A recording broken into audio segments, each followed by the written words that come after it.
we're rolling. So all right, we're here. Crack beer. I'm a virgin of this stuff. You'll have to tell me if I sound stupid. You can just tell me to stop. Welcome back to Pins and Crosshairs, episode 3. Cheers. Cheers. That's pretty good. Pretty good. Today we got Hazer Tag, hazy IPA from Odell Brewing. It's from Fort Collins, Colorado. I've never had this one. My wife picked it up when she was at the store for me. Didn't even ask her to. She just picked it up. And wow. She's a keeper. I guess so. I mean, she knows I've been talking about hazy IPAs, what I've been liking lately. So that's just kind of what she saw, hazy IPA, because there's a good handful of them. And yeah, this one tastes good. It's got a little fruity bite to it. Yeah. Yeah, I'm hoping at some point I want to have Jukes on and do like a full beer podcast. For sure. So I can kind of explain like how all the brewing and how the whole process of everything works. Mm-hmm. That'd be a good one. But today we got Teddy Johnson. Yep, that's me. Another Drawn Outdoors member, long time best friend. And yeah, so what does it feel like to be on your first podcast, Ted? It's a little different, you know. It'll take a little getting used to, but I'm just going to try to act natural. Yeah, I mean, I'm still learning myself, so we're just kind of rolling with it. But yeah, we're good buddies. We'll find something to talk about. Yeah, I mean, I'm sure we will. We always do. Oh, yeah. We got there's 1 day left of deer season. I mean, besides antlerless in January, which we never really do, but yeah, I figured you would have taken your annual last week hunting trip, but you just weren't feeling it, huh? I just too many things going on. Ended up being we had so many freaking family things for Christmas, and yeah. I was just like, ugh, I was ready to be done with them, but so still ended up doing that, and then I thought about going out. If I was going to go out, I was going to go out today. Which there was a ton of deer moving. Did you see that on my camera? There was a couple. They were all looked like small bucks and does, but like that was the most pictures I've had. Yeah, just back and forth. So I probably would have had a chance at a shot at something, but yeah, the 8-pointer was on mine the other day too. Yeah, saw that yesterday morning, I think it was. Mm-hmm. Yeah, it's good to know he's still around because I mean I think next year he's going to be probably a hit lister for us. Yeah, we should have some decent ones out there that survived this year. So that's the hope. It was funny because I remember I was talking to Ben in the last podcast, and I was just saying how every year we pass all these deer every year, and then it's like they never come back. It's like, where'd they go? Like, we know they survived, and then they're just either they just go somewhere else or they somehow else must die or something. I don't even know. Yeah, I don't know enough about, like, the area is just kind of weird how they work it, and then they just move on and, like, find a different home range or something. Yeah. And once they get to a certain age, maybe, I don't know. Yeah, I mean, I think that's probably part of the problem, too, is we don't really have the best, like, home range type areas. Yeah, so I think they just move on to other places, I guess. But that cover on the neighbors where they all seem to go, it's like it's kind of big, but it's small enough to where I think bigger bucks probably push off the little bit smaller ones some years. But it just seems like all we ever end up with just a bunch of small ones and a couple mediocres and maybe one big one. But yeah, we'll see. It always depends on crops and all that stuff too. But hopefully this year, if we get more corn, we'll be holding more deer around at least. Otherwise, it's like November's, those 2 weeks are pretty much the only time you catch anything different. Yeah, I mean, for whatever reason, whenever we have more corn, we have more deer. I don't know if that's normal for everybody or what, but for us, it's definitely normal where we hunt. I think it is for us more maybe than others just because there's so little cover around, so the corn provides really good cover for them, so then they just move in. But yeah, because I mean, so we're out in southwestern Nebraska is where we hunt, and it's really just a lot of pasture fields and then ag fields. There's not a lot of like timber and stuff like that. Like there's just big draws, and I mean it's if we were on like the river up there, it wouldn't be bad, but we're not on the river in that area, and so we're just kind of out in the wide open. So it's not the easiest of hunting, but still fun. Yeah, that's the problem. The creek that we hunt is like a dry creek bed, so it's not like teeming with life, but no, and it's not like it's like super thick and wide. It's just, I mean, there's some sections that are okay, but right. I mean, it beats public a lot of years, like dealing with so many people, and obviously we appreciate getting permission from the guys we have. Oh yeah, absolutely. It's always fun to know you're the only ones hunting a spot, at least, even if there's not deer everywhere. But yeah, I would agree with that. But I feel like you want to kill a public land deer. Bad.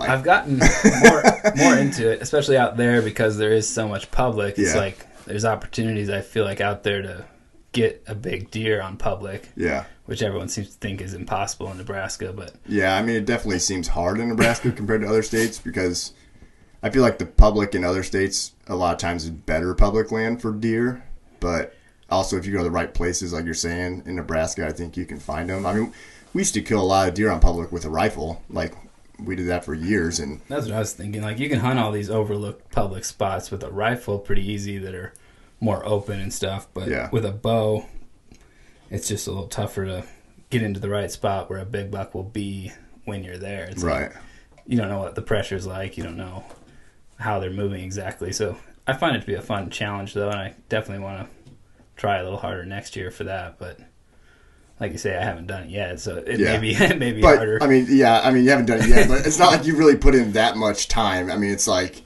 it's not like you've gone out for like a week and just tried to hunt public land. Like, it's just been like a day or two here and there. So it's like, right, it's still kind of hit or miss. You're still, at that point, you're still kind of trying to just get lucky with it.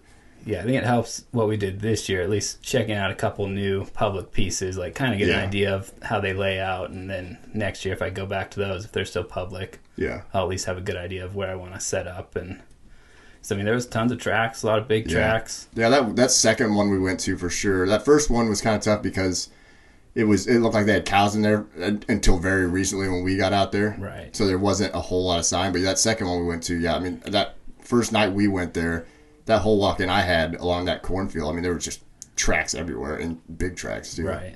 And I think that is a key to trying to hunt in public is like doing a little scouting first, and when you walk in, paying attention, like make sure that there's good deer sign in there. Right. Not just like going in hoping. Yeah. I mean, that's pretty much what I did all for rifle my entire life because I didn't know any better. I mean, like you say, with a rifle though, it's like you can screw up a little bit and still get a 400-yard shot on a deer and kill it. I just saw a clip from another podcast on Instagram. I can't remember what the guys' names are. They're one of the other bigger podcasts, and they had Levi Morgan on. And it was so funny because like I felt like Levi Morgan was just shitting on rifle hunters. Like he was just like basically just like rifle hunting is so easy. You suck at hunting if you don't kill a deer with a rifle. Yeah, I could see that. He probably did it without even trying. Pretty much. But like at the same time, it was kind of funny because he was kind of like acknowledging like, look, I could kill every deer I ever wanted with a rifle because he's like, but you know, obviously he's hunting these properties that are way better most of the time for deer. Like they're gonna see their deer at some point. He's like, I can get within 200 yards of these things all the time. It's just getting closer with that for a bow is hard. Right. That's like the last challenge for these professional hunters is like getting them in bow range. Because like, with a rifle, the land they get to hunt, they could kill anything. Yeah, exactly. If you get to hunt prime land, you know, with deer all over it, you should be able to kill them with a rifle pretty easily. Yeah. It's not like us where we're still just like hoping to see a good deer, whether it's 100 yards or you know, 30 yards. Like. Yeah, we're still definitely building our land that we get to hunt. I don't know, Ben's really good at that, getting more permission and stuff. Yeah, Ben and Jake are definitely a lot better at doing that than we are. What the hell? Yeah, we got it. Is it dead? No, it was just I silenced my phone this time, but apparently my computer wasn't silent and just pinged off some notification. But yeah, each year just got to trying to get a couple more spots. Yeah. I do enjoy whenever Ben's calling all these people and then he's texting us and he's like, yeah, I just got fucking yelled at on the phone by someone they just hung up on. And then the next phone call, the guy's like, yeah, go for it. And he's like, sweet. Yeah, just without any questions. He's like, yeah, sure, go for it. Yeah, I don't remember. I should have asked him that when he was on. Like, I think he just like asked him his name basically, and that was just like it. Yeah, he just like asked him what spot he was talking about, and then he said the right one. He's like, yeah, go for it. I don't care. Yeah. So I mean, for anybody that is, you know, always, because I see this, we both see it all the time on like Facebook and stuff. All these people always looking for land to hunt and stuff like that. It's like you really do just have to put in the time and effort and get yelled at and all that stuff. But if you ask enough people and knock on enough doors, you can get yeses. It's going to take. What is it? Jake always said he's always said every 20 or 30, you know, no's you're going to get a yes or something like that. So it's like you're going to probably go through some shit trying to deal with it, but in the long run, it could really pay off for you. Yeah, usually you got to do a little more than just post on Facebook, unless you got a really good sob story. Then someone feel sorry for you. Yeah, if you're a wounded veteran or you got a kid, maybe Make-A-Wish kid they'll or something. I mean, everyone's looking for hunting land, so. Yeah. But yeah, the easiest way is to either knock on doors or find phone numbers like Ben does and just call them up, because these old timers aren't on Facebook anyway. Exactly, They're not. They're not sitting around on Facebook waiting for somebody to waiting for be someone like, to ask them if they ask them, and they're just like, yes, yeah, absolutely, you can come hunt. No, obviously they're not. It is funny, but I'm not good at it. I don't like confrontation at all, and so I always feel like I'm just going to be like, I've never been super outgoing, so it's a little out of my comfort zone. If I'm talking zone. in person, I would do it, but I can't cold call people. Like I couldn't do that. Yeah, I've tried a few, but haven't had any yeses yet. But have you got yelled at yet though? One lady wasn't real happy. But she didn't like yell at me, but I accidentally pronounced her last name wrong to start the conversation. It was like, I said it was Mrs. something or whatever, White or something. It was the wrong pronunciation. So I was like, oh, well, can I hunt your land? She's like, no, we got hunters. So whatever. Most people do have hunters in Nebraska on private, but like you say, you get lucky, find the needle in the haystack. I mean, Ben saw that giant on that little piece that guy told him yes. I know. That was the biggest deer I think he had on camera all year, was in that spot. And he saw it in person at 42 yards, but that was couldn't get close. A shot at him. I mean, we almost did everything right. I was out there helping him set up some of those stands, and just didn't think of that one shooting lane or whatever. The branches were too thick to take a shot. But I mean, that's the thing. It's like you can't ever get everything perfectly cleared. Big bucks, they always seem and you always expect them to come in this certain spot, and then they always go. That deer was literally right on that creek edge. Right, he was just like kind of looking down in the creek, and I don't know if he was scent checking the area or what, but I have no idea. It's always they do something weird and come in from a totally different axis than you expect them, but just how it goes. But at least you shot a good buck this year. You got the me and Ben were talking about you're the cash cow of whitetail this year. Yeah, I watched you guys' podcast. That was pretty funny. Yeah, for sure.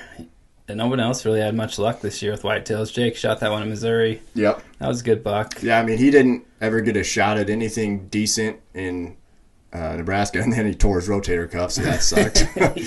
Yeah, I'm going to have him on the podcast either later this week or beginning of next week, so we'll talk about all of it. But he was drawing back on a deer and tore his rotator cuff as he was drawing back. I don't know how many other archers that's ever happened to. I mean, I'm sure it's happened many times just shooting, but to actually have it happen while you're drawing on a deer, good buck, yeah. That's tough. I'm sure he'll have some good stories. But yeah, his wife shot that one. Yeah, she shot that nice one with the rifle. They had, him and Aspen. Yeah, her and Aspen both shot good ones. And what's funny is they both shot him like at pretty decent ranges too. Like they weren't even that far. Like they came in where you wanted them. Like it worked out really well for them. Yeah. But I mean, your buck, we were out there, and that was, I don't even remember. We were out there for like going to be out there for 4 days or something like that. 3 or 4 days. It was a kind of a shorter weekend for you. We got there on a Thursday, and I was going to have to leave on Sunday. Yeah, and we had that super rainy morning. I remember because we didn't even hunt because it was pouring. Yeah, we got out. We hunted Thursday night on a public spot, and then it rained all day Friday. Yep. But it let up for a little bit, so I went out and walked around, and there was some decent sign over there with rubs. You said you saw quite a few rubs and scrapes tracks and scrapes, and because then you ended up seeing that scrape, which he obviously hit, and then went right by or whatever because he was that was right where you put a camera. Yeah, I seen it like 30 yards from the stand, so I'm like, well. Yeah. I mean, I didn't expect to see much that morning, and obviously most of our stuff had been down to the east where you were going to hunt anyway, so I figured you'd have a better shot than me, but just got lucky. Nice buck, if he hadn't broken off those antlers. We figured he'd probably been like, 154 or something like close, that? Yeah, like whatever it is, net or gross. Like his gross would have been like 154 had he not broken off those two. Mm-hmm. Roughly 154, we don't know exactly, but it would have been pretty close. It would have been... It'd been right around 150 for sure, though. He was a good deer. He had tall tines. Yeah. And still my biggest deer overall. Yeah, I thought it was funny because I didn't realize it until you told me how every deer you've shot since you started hunting has been bigger than the last one. Mm-hmm. Like, I didn't even think about that until you mentioned it. And then you were going through them, I was like, oh, shit, that's actually legit. Like, you've literally shot a bigger deer every single deer that you've killed. Yeah, a lot of it's obviously just been luck, but I do try to think I have some standards, and I'm trying to obviously shoot bigger bucks, more mature. Like I find it to be more fun. The challenge is better to just try and shoot a mature buck. That's what I always feel like too. It's like it's not necessarily about the inches and like the absolute big size, but just literally shooting a mature deer. I don't know. It's just like I feel like you can always kill a young deer. Like it's not as hard. I feel like they're still kind of dumb and yeah. I don't know. I mean, you want to at least let them mature a little bit and get to like some maturity level. Like I don't know. That's just I guess how we both kind of hunt. But even where we hunt, where we don't see a ton of deer, like we still have opportunities on 2-year-olds. Yeah. Most of the season that we could shoot. That's what I'm saying. So it's like you start getting into the 3-4-year-old range. That's when it starts to get more fun. I feel like trying to outsmart them and right. I don't know what it is, but when you outsmart a mature buck, you just feel way better. I don't know. Like I've had some bad luck of shooting over the last couple of years, but the couple times that I have actually had a shot at a mature buck, like I felt like I won when they didn't know I was there. Oh yeah, you've been in the right spot at the right time a few times, but it just didn't work out. At least 2 or 3 times. 2 for sure. I mean, the one that I shot and I clipped that branch, that was just. I mean, that shot was kind of that was your camera arm thing that kind of screwed up that shot. But the other, that first one when I sat in that little island spot, like that one was the best feeling I ever had on outsmarting a deer. And then I mean, I must have missed vitals by an inch or 2. I mean, literally. Yeah, like you say, whenever it seems like you have these shot opportunities, it's always like the last 5 minutes of life too. It's like both the 2 of the 3 deer I've shot at in the last few years have been in the last 2 minutes of legal light. Yeah, so it's like so dark. It makes it tough, but with a bow especially. If it was a rifle, it'd be nothing because your scope's going to illuminate it. But being a bow, it's tough. Seeing through that peep sight is almost impossible. Yeah, that's the difference with bow hunting. It's just like everything has to be perfect.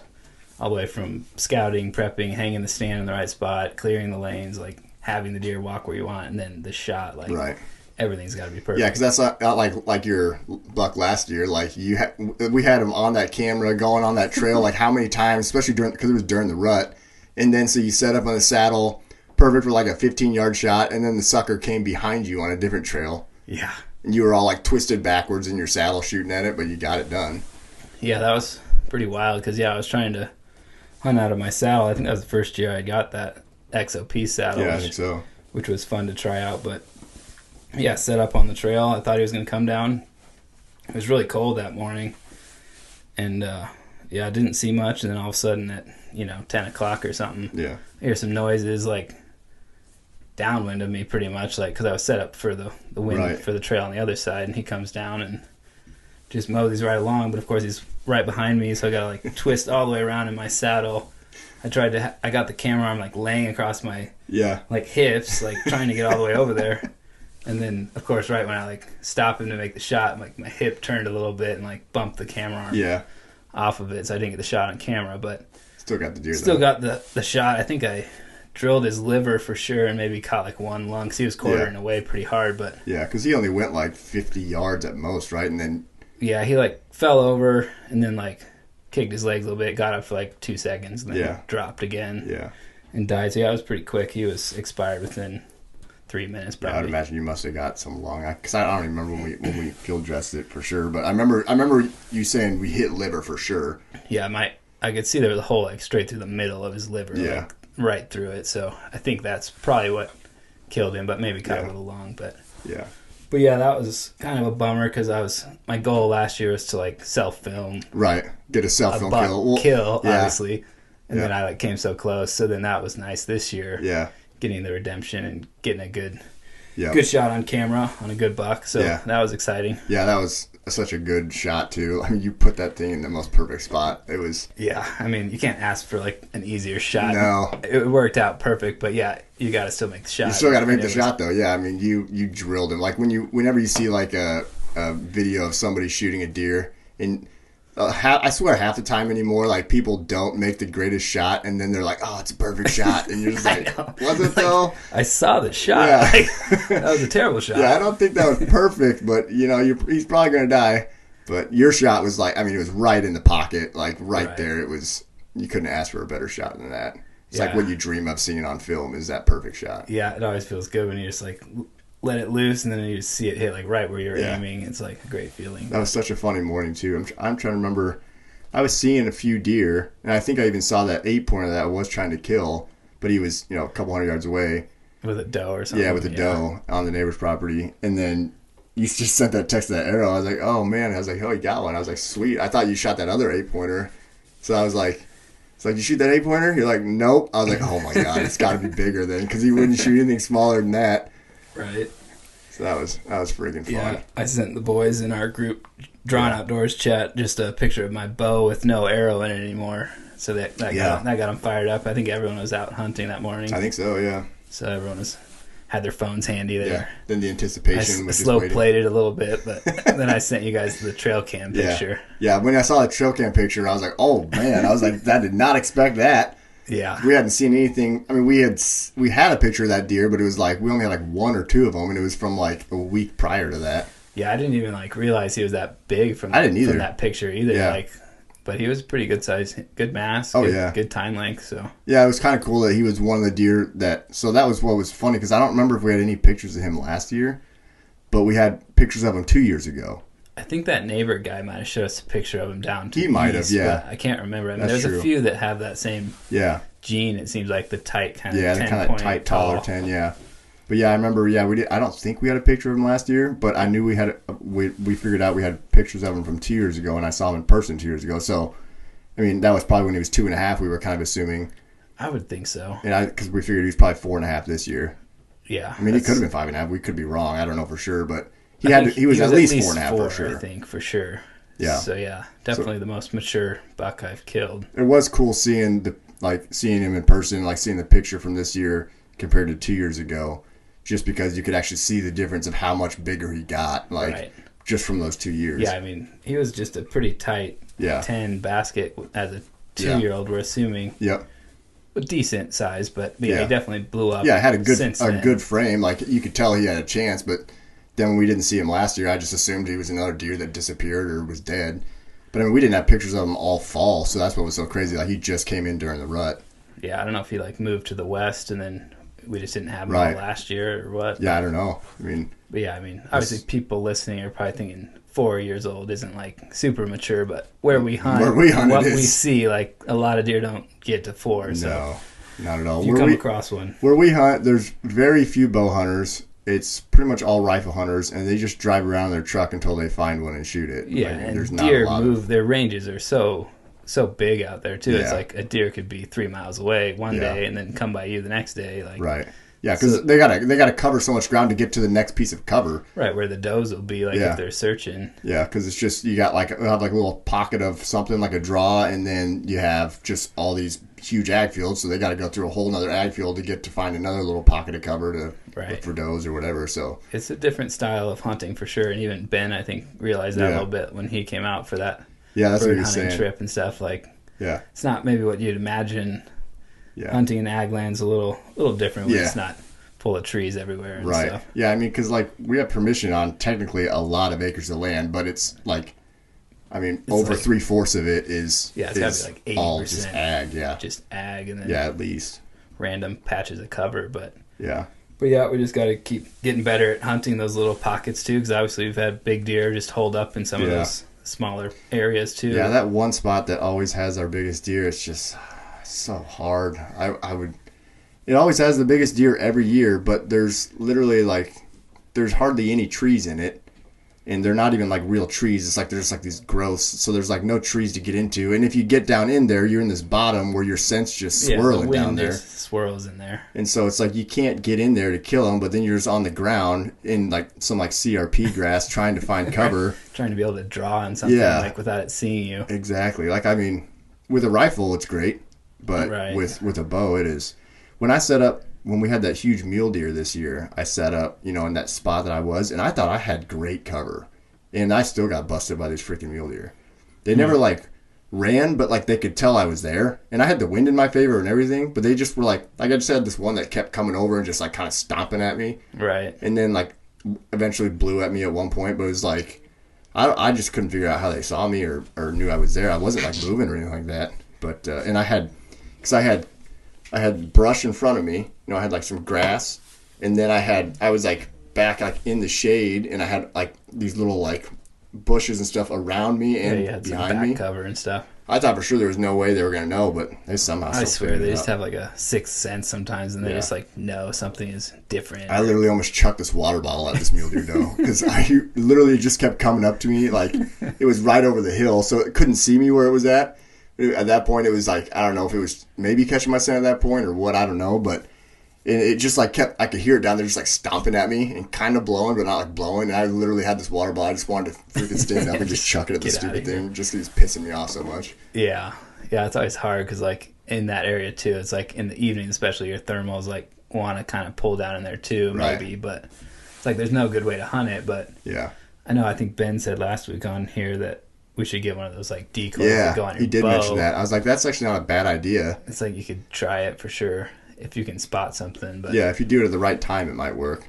Especially, I guess, there too, if you were in the right spot where you had some of that, if you were in kind of some of that CRP, it would help kind of break up more. So it could work. Yeah, I don't know. we're just going to keep trying new things in that area until we kill one of these big boys. I mean, we've had multiple, thinking 150 plus deer easily. in there over the last 5-6 years. Yep. Just a matter of when they're in there and when we're there and seeing them. And the access is always a hard part too. Like, I mean, last year we were accessing it because it was all corn, which was great because there was more deer in there and they felt protected. But then that walk out, that one night we bumped multiple deer. We didn't expect to be bumping these deer that were coming in the corn there, like on the same way we were going out. And that one we felt like was a big deer. But yeah, it sounded big because we figured out there was like a nice little water, like low spot in the field where the rainwater kind of caught in there, so these deer were drinking out of it. So when we left that night, there was probably 4 or 5 deer drinking there. Yeah, we probably blew them out of there. I mean, probably we obviously did, but maybe they didn't come back again. Yeah, maybe the big one didn't anyway. The other ones probably all did, but who knows? I mean, it's always hard to know on whether like the big bucks. Like some people swear, like if you blow a big buck out, like you'll never get a chance at it again. But then it's like there's so many times where I feel like we've maybe kind of gone in there and gotten scent and stuff everywhere, and then we still get pictures of it again. Right. I mean, yeah, I don't think it's game over necessarily, but some of them are just different personalities. Some of them maybe don't want to smell humans ever, or see them. I don't know. But yeah, overall, it's just different hunting out there. You really gotta get lucky, honestly, with really like getting opportunities. Yeah, I mean, the best case scenario you could have in that spot, especially, or most of the spots out there, is finding something bedded, but it's also really hard to do out there still.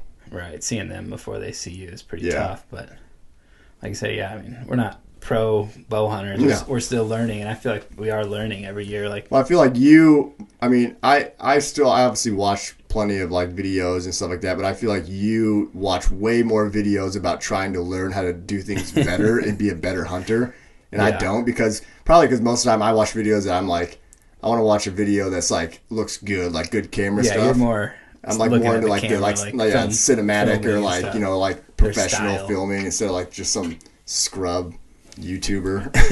Right. But you're like always, because I remember you're always like talking about some of the guys you watch and like all these different things, and I'm like, I've never even thought of that before.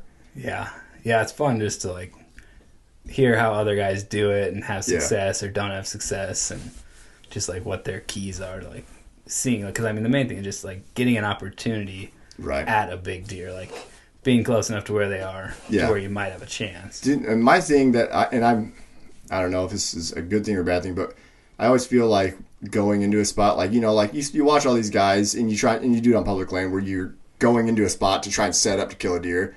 I'm always so scared of literally just bumping the deer on the way in, like trying to get to the spot I want to go. So then I usually, like, I swear I always just kind of stop short of where I really want to go. But I'm always just like, this is good enough because I don't want to get too close. Right. But like most of the time, like even the hunting public guys have said, like they bump deer a lot of times going in, but just because you bump a deer doesn't mean they bail. Like a lot of times, if they don't really know what bumped them, they still end up coming back. Right. Yeah. Especially if you have a few days to like hunt the area. Like if you bump them, like at least you know where they're bedding roughly, like that they're in there. Right. Like, you can set up closer the next time. But usually we only have like a couple sits maybe at a spot. So that's why next year I want to like dedicate a little more time to where like, maybe I don't hoof it all the way in the first night. Mm-hmm. Kind of stop short, see what I see, go a little farther the next day. Yeah. But ultimately, it's just playing the wind and trying to find the sign where all the trails are, converging, pinch points. I mean, well, and like for us, I feel like our hardest thing to do out in the main spot that we hunt is access, because like the way we have to access it is like pretty much from one direction. So it's like if the wind's not good, it's so hard to like basically access it because it's not like we have another road we can go to come in the backside or something like that. Yeah, it's like you gotta like hoof it all the way around or like try to get the wind in your favor, or it's just like, well, hopefully it's just like loud walking through a cut cornfield and you know, I don't know. I swear I feel like half the reason that sometimes, at least for me, trying to see deer is access is one of my biggest issues, but sometimes it's just like unavoidable, and we're only out there for like a few days, so we're just kind of like, well, I guess we're just gonna go for it. We're here to hunt, even if the wind's wrong. I mean, we try not to do that, but sometimes if it's a marginal wind, we're just like, yeah, I guess. You know, yeah, I mean, it's hard to just like skip a sit, but we try to pick the best option for the wind that we have, but sometimes it's not perfect. But yeah, well, it also sucks too. Like this year, we didn't have very many like big deer. We like. In past years, we've had a lot more options at mature deer in like multiple areas there. And so then it's like, okay, now we can just kind of pick the spot that's good for the wind, and then we'll just go to that spot where the wind is good. But like this year, it was like we had like 2 deer on camera that were like, well, yeah, we'd kill them, but that's about it. It's like no matter what the wind is, we're kind of going into that area. Yeah, exactly. Try to play it to where it's at least a little bit of an off wind in your favor. But yeah, I swear, like, most of the deer I've shot at have like ended up downwind of me when I shot at them, but they still didn't know I was there. And I don't know if that's just because it's during the rut and they're just kind of oblivious, but yeah, I swear I end up shooting a deer that end up being downwind of me and they don't know I'm there. But yeah, I mean, maybe I just catch them early enough before they like catch the scent, you know. Something I know. Sometimes I feel like the wind's heavy wind, and so then it's just like blowing over the top of them, so you're kind of safe. But yeah, it just depends. But it does seem like the bucks are like a little less sensitive. Like you try to get past a doe, and it's like I get busted by does way more than I get busted by bucks. It's so hard to hunt like when does are all around you and they just bust you. Yeah, I had that one doe and fawn down to that east spot.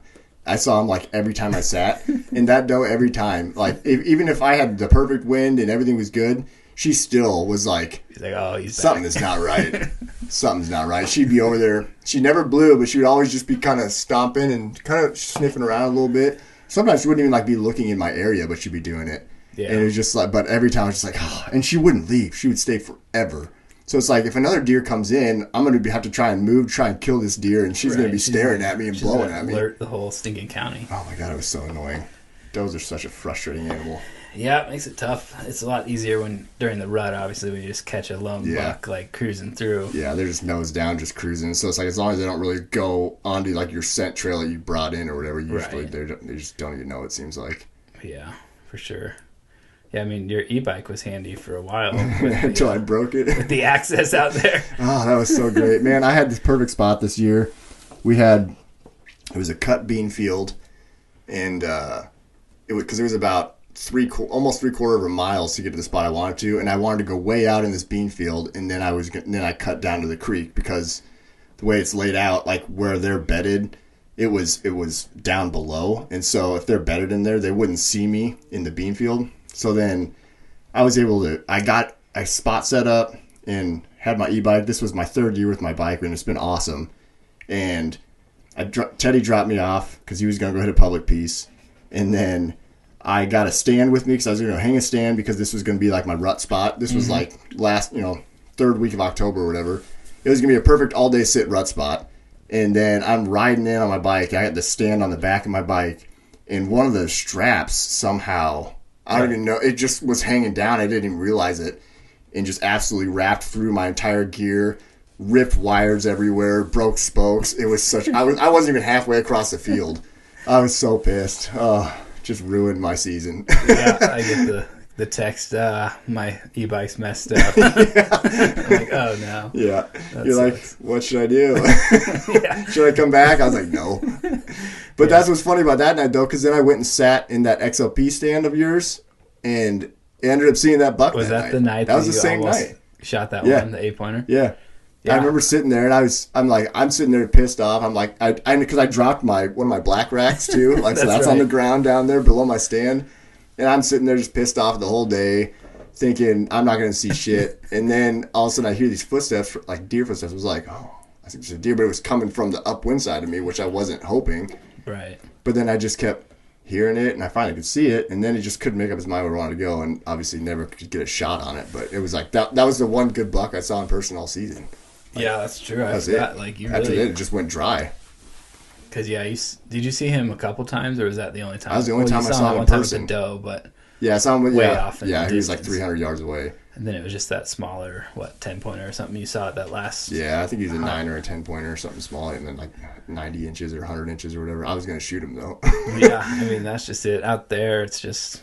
You get like 1 or 2 chances a year. Pretty much that's it. Like, I mean, if we could literally... If we were able to hunt it for like 2-3 months straight, we probably would get more chances. We get plenty of pictures and stuff, but it's just like when we're there. Yeah, I mean, if we were closer, like you get a picture, and then you get out there. But 4 hours away, it's hard to like drop everything and just get out there. I mean, you've tried it a few times. I've tried it a couple times. It's never worked. I'm like, here's my cool moment where I'm going to drive 4 hours and kill this deer, and then I don't see shit. Going to show up at 3 a.m. and wake up at 6 and go kill this thing. Yeah. And I see nothing for 2 days and then drive back. Yeah, that's always a fun drive back. Yeah. Just fully undressed by the trip. Yeah, how many times we've driven back. We were so hopeful every time we drive out there, and then every drive back we're just like... talking about, well, what can we do next time? Maybe next time they'll be moving. Yeah. I don't know. We just always come up with anything and everything and talk about, well, maybe we need to do this next time. This is what we're doing wrong, and none of it ever seems to make a difference. Yeah, we're always planning, but until you really get lucky and well, and come by. I mean, it's not like we even have that big of a deer population in that area, so it's like, a lot of people like have places where there's a lot more deer around, and we don't. And then last year we had some... I think they've had EHD problems for a couple of years because I've heard a lot of people out there talking about it. There's been a lot of drought the last few years. So. And so I think last year we lost because I found that one dead one, which was like one of our best ones. Right. And then I ended up seeing a couple dead doe heads in the same area too later in the year that you could tell were from earlier. So I think we lost a few deer. It's definitely noticeable because, 4 or 5 years ago we had doe herds that we had like 15, 20 does, no problem out there. And last few years it's been closer to like 6 or 7. Yeah, exactly. Because we had like that one herd of does. There was like 16 of them. We're all just always cruising around, and like I haven't seen more than 2 or 3 does together, even in late season, like since that year. So it makes it tough, but I guess that's why we just gotta. Especially for me, it's like, well, I can just hunt in public and try and hunt public, and then put less pressure on the private and whatever. But for both of us, hopefully, if we can get on some good public bucks, that would be another avenue for us out there. I think now if those 2 pieces are public again next year, now that we've actually seen them, because normally at half the time I go to a public piece and I'm like, I don't even want to hunt this. Like, I don't think it's even the odds of me seeing a good deer here don't feel like they're that good. But those 2 pieces were like such good ground that I feel like they definitely are going to hold deer. So I think that those ones are worth investing time in, where a lot of those other ones, it's like you have to be really lucky just to see a deer on them. Yeah. But if you can find the good pieces, or even if they are a smaller piece, if you can find a good one that you can definitely tell the deer using it, then it's worth it. Right, for sure. Yeah, if you can find public spots with water and cover and food close. I mean, those properties were way nicer than what we hunt. Right. Like the permission stuff we're on, these 2 public pieces were way nicer, absolute beautiful for deer, way better. And so, I mean, we probably should spend more time. It just comes down to pressure. Yeah, we don't know how much they get pressured, but I don't think there's a ton of bow hunters out there. So, like you say, if we can get in there before middle of November, October, early November. Yeah, I mean, like firearm season's like the 15th this next year, or 13th. I think we said like the 15th. Yeah, because it was the 16th this year, right? Mm-hmm. Yeah, I think it was the 15th. So it's like we have 2 weeks, and honestly, like every year we keep saying it and like kind of end up doubting ourselves, but like the 8th through the 12th that year, it's all out there always seems to be the best rut movement we have on at least the permission pieces we have. It seems like that's always when we get opportunities, because I shot that buck the 10th of November last year, and then the 9th this year. Was that right? Yeah. Because I think last year rifle was. Because you shot your first one on the 9th, right? Because didn't you say you shot like 2 or 3 on the 9th? No, I shot, because that first one I shot out there was October 15th. Oh yeah, that was October. Yeah, that's right. Last year's was.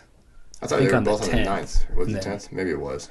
Because it was the day before rifle, I think. And and it was the 11th last year. Yeah, I think you're right.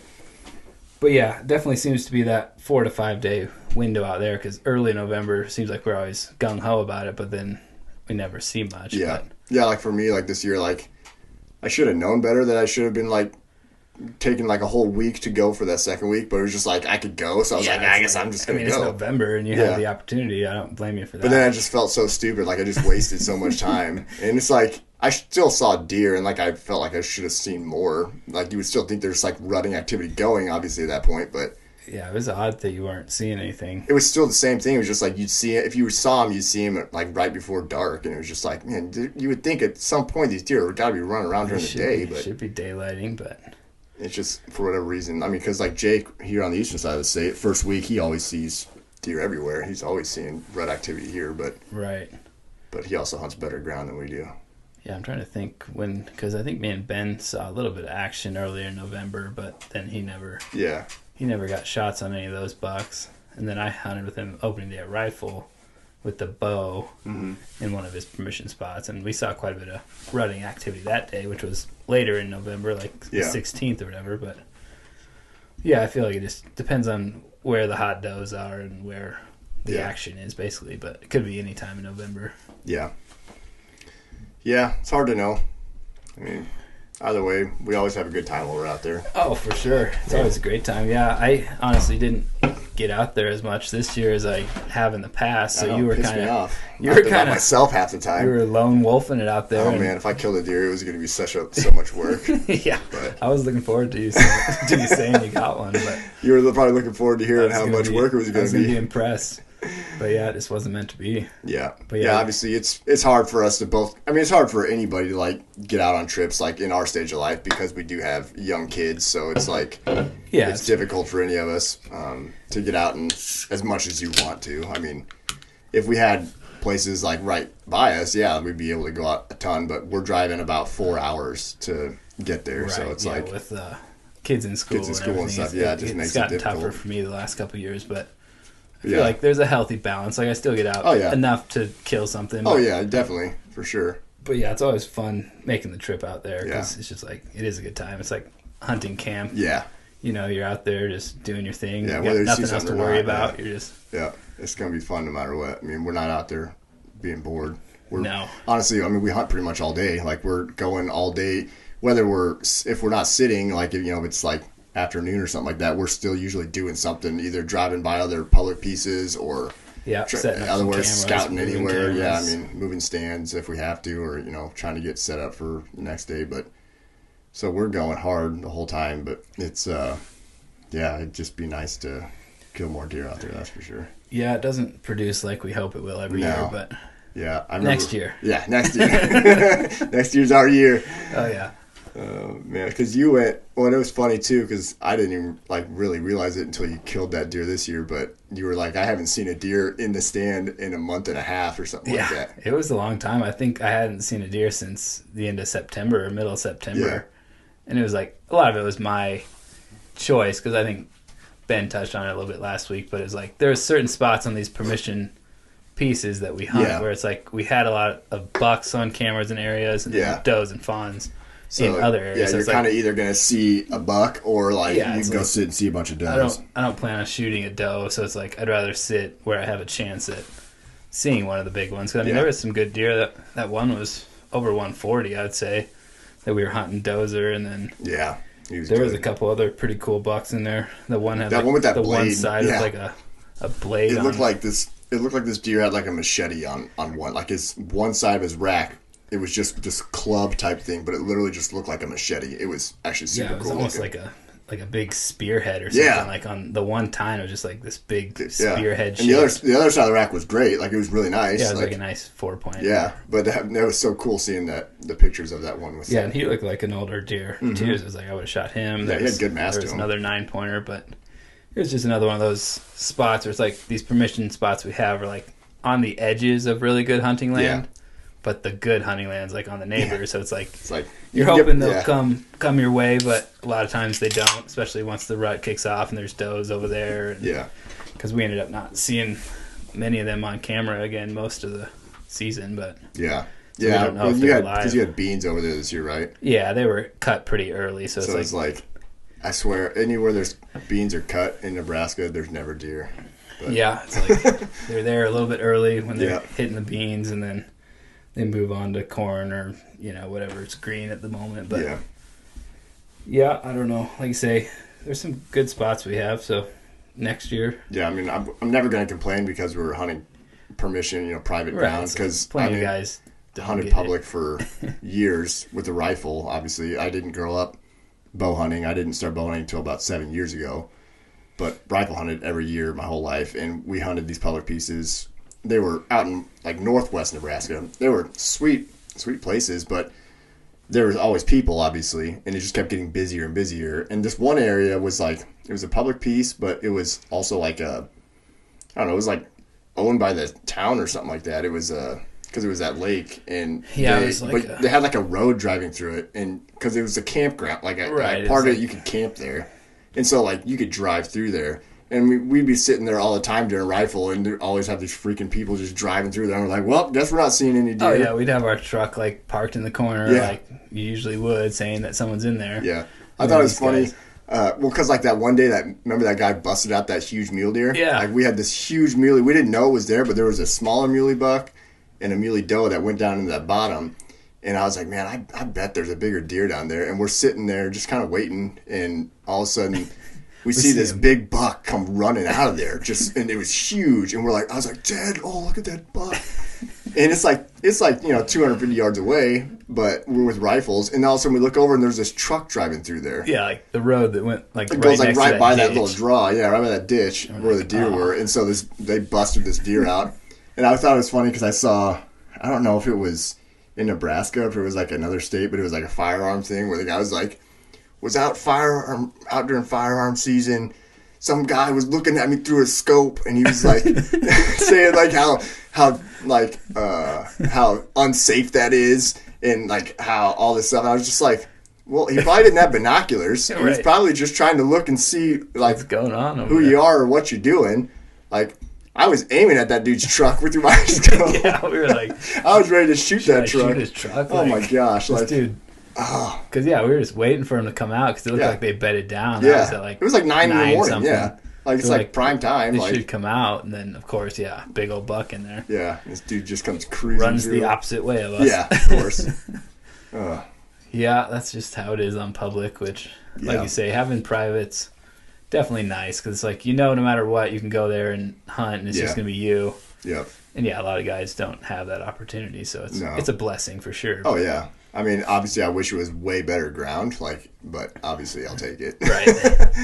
Yeah, that's just it. In Nebraska, it's like finding... It's so hard in Nebraska, I feel reasonably priced, leases, and they're so expensive. Getting permission on good land is, pretty hard. I would honestly, if anybody does watch this that lives in other states and hunts, I would love to know, roughly what you guys pay for leases. Because in Nebraska, at least in the eastern part of the state for sure, but honestly, every time I see prices all over, it is outrageous to lease hunting land in Nebraska. Yeah. I mean, insane. And so I would be genuinely curious to know what other people pay in other states.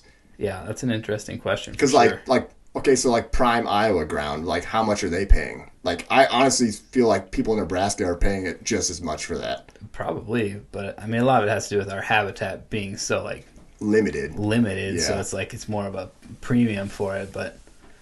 Yeah, I don't know. If you don't have deep pockets, you're probably not getting good river bottom leases. Those things bring a premium on any river in Nebraska. Yeah, you can have just a small section of river and you're gonna get good money for it. Right. If you get a good lease at a good price in Nebraska, you better do everything you possibly can to hold on to that. For sure. And not let anybody know.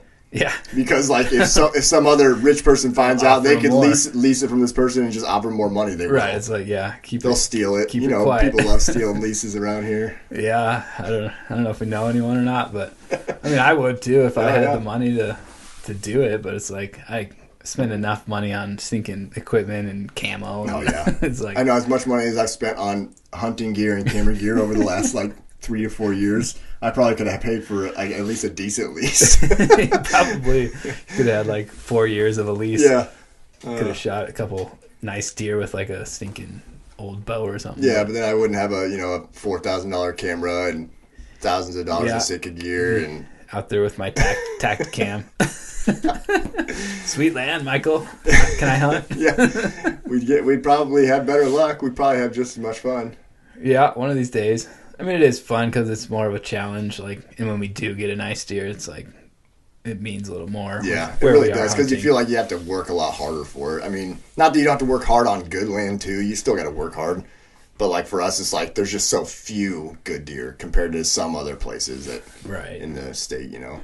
Yeah, I mean, obviously we'd love to have a great food plot and like have them on a pattern where they come in every night at a certain time and just go out there when the wind's perfect. But it's not in the cards for us right now. Doesn't mean it won't be in the future. But I mean, ideally it'll hopefully happen when like our kids are like old enough to like hunt, where it's like then it'll be fun because then you're not just getting a lease for yourself. Like it's for the kids. Yeah, it's the lease is for the kids, ladies. Yeah.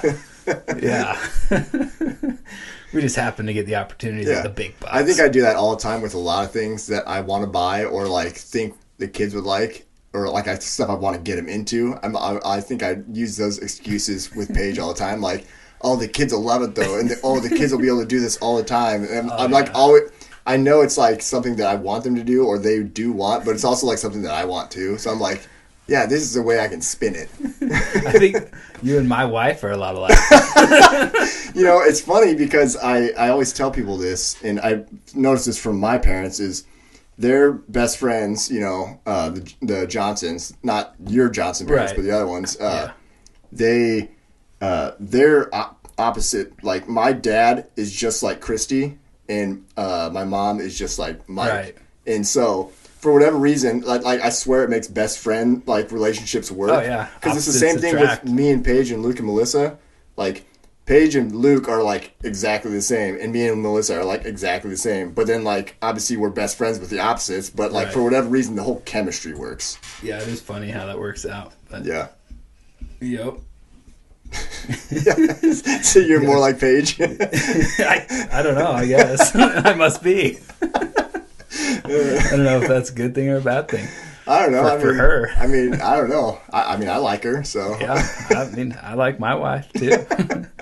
But no, we do find ourselves getting a lot of stuff for the kids. Yeah. I just set up we got bunk beds. Yeah, you got the bunk beds, yeah. Yeah, painted the rooms this last couple of days, got new bunk beds, got them a new TV in the room, so it's like, got it for the kids. All we do is just do everything for the kids. I mean, we all do it, really. I mean, look at Jake's got 5 girls. Like he's got a lot to do. He's got a lot of kids. We only have. I mean, I have 3, but one's 15, and then I have one at 8 and 4. So like the 8 and 4 are close, and 15, like they're kind of in opposite times of life. Yeah. Where you've got just 2 younger boys. Yeah, mine are easier. They're only 2 years apart, so it's like you can get stuff for both of them that they're both going to enjoy. Yeah, and that's kind of what I do with Kennedy and Bennett. Is I get things that. Or we do things that I think they're both going to enjoy. But yeah, for sure. Yeah. Oh. Do you have any New Year's well, not even necessarily resolutions, but goals or resolutions for hunting, maybe specifically, or just anything? Yeah, in general, I don't usually try to tie myself down with resolutions, but as far as hunting, I mean, I don't know. I want to keep going with the saddle hunting, so I probably want to get a new saddle. And then obviously just getting better at filming and stuff is always one of my goals, to where it's like feeling comfortable with lugging it all in, getting it set up, like figuring out what shots to get. And yeah, it's always hard when you're self-filming. I mean, like, it's really easy when you can film for somebody else. With self-filming, trying to get extra footage is always hard to get because you just kind of... you just got to film random stuff. You're just like sitting there. You don't think about it. You're just kind of sitting there thinking, we're just waiting for a deer, like, to get that stuff. But yeah, so for our drawing channel, it's like trying to get better at, and maybe get into some editing too if I get a good computer and start figuring that out, because it would be fun, like we've talked about, just all of us bringing our different ideas to the videos. Like, well, yeah, me and Ben kind of talked about, like on the last podcast, how like it's so much easier to edit your own stuff. Like if you have the vision and you're the one that shot everything, you can edit so fast and so much easier, where when you're editing somebody else's footage and their vision, it's so much harder to even kind of like get your brain to like get in that mindset of like knowing how to do it, and then also like actually executing it.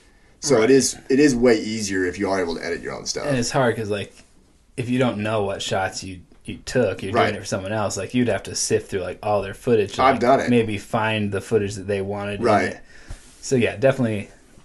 When you're editing it yourself, it's like, I remember I did that. You remember exactly what you did. Cool when you start seeing like the clips like real quick, you can be like, oh, I remember what I did here, what I said here. Yeah, I had it out of focus here, and then brought it in focus like all these cool guys do, you know? Yeah, I know. I do that. I did that a lot this year, actually, like on a lot of my sits when I was self-filming. I did a bunch of those, like you're just like pointing at a leaf and you're not focused. And then you focus try to in. Like, slowly make it look cool. So what I started doing was, and this is actually a little tip and trick to do with that, is get the camera in perfect focus and then just do it out of focus. And then you can just when you're editing, you can reverse the clip so that it plays it backwards. Yeah, that's cool. That's a good tip. Yeah, because I used to do that too. I remember the first year or so I was doing that. I was always trying to get go from out of focus to perfect focus, and I could never get it just right. Going past it. Yeah.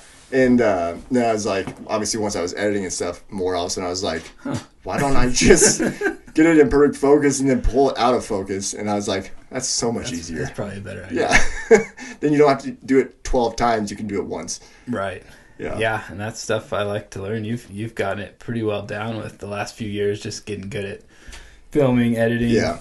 I mean, I feel like I can do all of that stuff. Now it's more a matter of, it's always hard though when I'm actually hunting. Like if I'm filming, it's not hard, but when I'm hunting, I swear I forget to do everything. Like I even half the time forget to even do tree stand interviews because I'm just I just don't even all of a sudden I get set up and whatnot, and then I'm like, oh, I should do that, and then I just kind of forget, and then I'm just like later on I'm like, well, I'll just do it if I see a deer, and then I'll just do it later. Yeah. But I mean, it's a grind just self-filming in general, always lugging it in, not seeing much, but still hunting doing public all the land, interviews. Hunting public land by yourself would be a lot easier if you weren't doing cameras. If you were just going to hunt, you probably, at least for me, I would have probably more motivation to do it, to hunt public land, if I wasn't doing camera gear. Oh, no doubt. Because you have to lug in so much more crap and set up so much more stuff.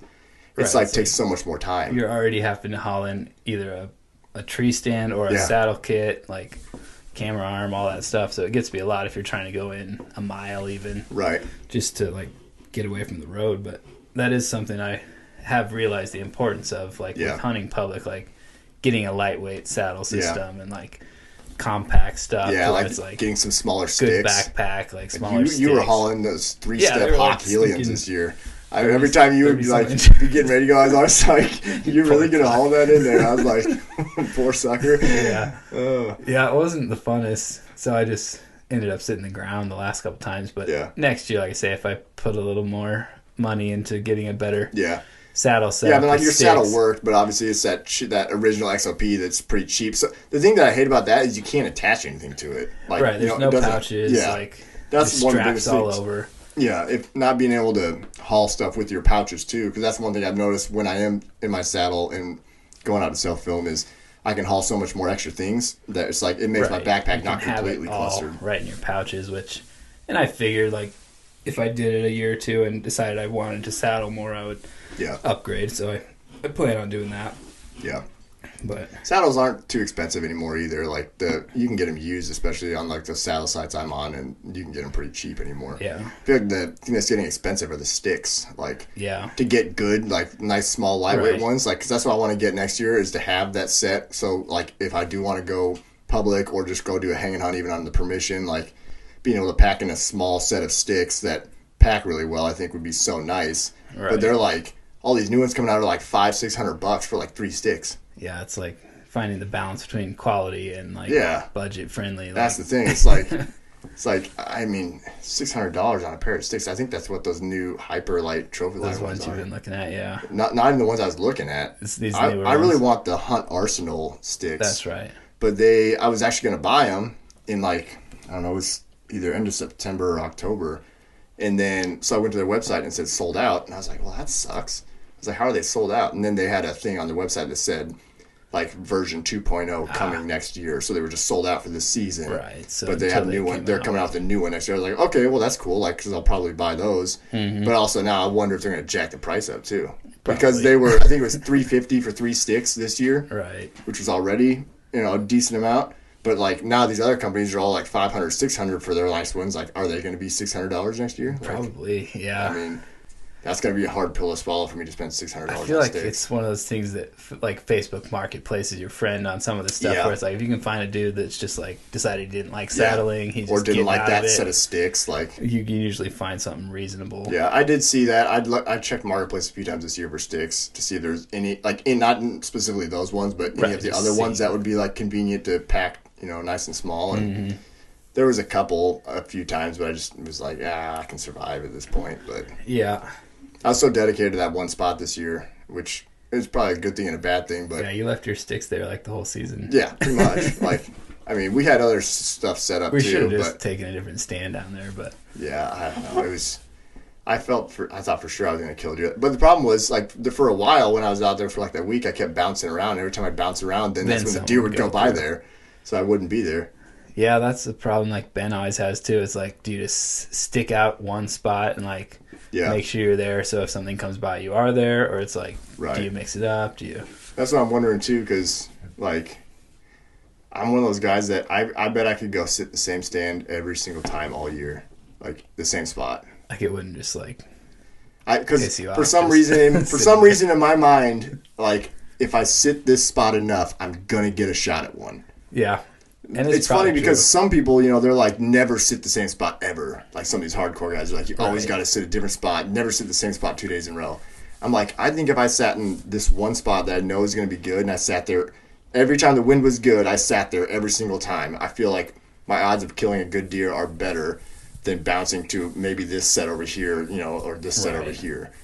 And I think in a good spot like that where it does pinch them down pretty good, like you probably would have, like you said, you would have if you had sat it every time. If I sat it in that same spot every time, I would have killed that 1 8-pointer. Right, but it was a long walk. And it was, I mean, like you say, you got to be. Oh, when I had the bike, it was going to be. I had everything set up perfect. It was going to be a piece of cake. I was going to be the happiest man alive, and then all of a sudden it came a long walk, which shouldn't really be an excuse, but it is a really long walk. Yeah, when you're tired and it's dark out and you're just waking up, that 3/4 of a mile feels a little longer. Honestly, I actually liked walking it in the morning more than I liked walking it in the evening because you know, you go in the afternoon and you're just out in the wide open, and it was more like the walk out in the evening. I hated that more than the walk out like in the morning. Yeah, that's probably true. But because at least in the morning, like you're getting cleaner than the afternoon. Yeah, like, it's like you feel like you're getting in a lot cleaner, so you at least feel better about your odds. Mm-hmm. I don't know. I just didn't dread it as much in the morning as I did in the evening, but I don't know. Next year will be a whole new year. Yeah, we shall see. It's always a fun challenge each year, seeing what's out there. Yeah, it's always fun buying new stuff to hopefully make us better. Yeah, I don't know. I'm sure I'll find something new to buy. We've spent plenty of money the last few years. It doesn't feel like a hunting season if you don't buy something new, I feel like. Yeah, I feel like you pretty much have to each year. It's almost like you do just because you're so excited, too. Yeah, and usually you can always find something. Yeah. Or, like I got those new lacrosse boosts this year, and that was a good investment. Like my toes finally weren't. I was gonna say, you never had cold toes. Yeah, those 1600. The funny thing is, I never hunted in cold weather where I even needed anything. There was only a couple times this year that I really needed them. Yeah, I mean, maybe only one time I really needed them, but that morning I shot that buck, I was wearing them, and it was in the 20s. Like it wasn't. Yeah. But like my toes were perfectly warm. Like I didn't even think about them once. So. Yeah.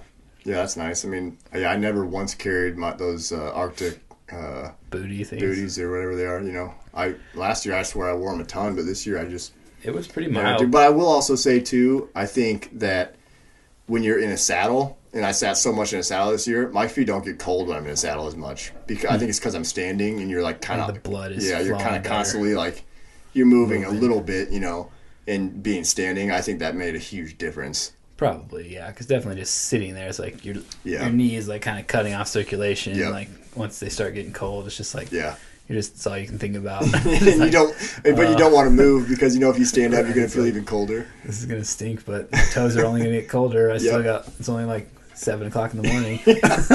I got 3 or 4 more hours to go, and my toes are already cold. You're just like waiting for it to warm up, and like you get that sunrise, and like you get that last blast of cold right at sunrise, and then you're just like praying that it's going to heat up like quickly. Right.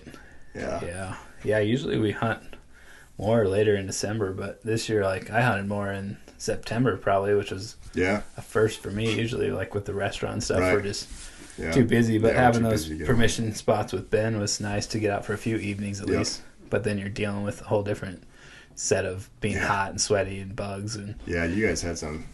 That's probably some miserable shifts. It's those stinking cicadas that are the most annoying. That was the one thing on his doe video. It was like it's like all you can hear. That's all you can hear. It was just like he was trying to do a tree stand interview, and all you could hear was cicada. You could barely hear him because the cicadas were just so loud. Oh yeah, they're just so loud at that time of the year. Yeah, which was weird. I kind of felt like it was later this year with cicadas. I always thought it was like more like July and August, but it was like I swear September this year was the worst. For whatever reason, I don't know if they came out of the earth later or what. I don't know, maybe. But yeah, they were definitely still chirping well into September this year. Yeah.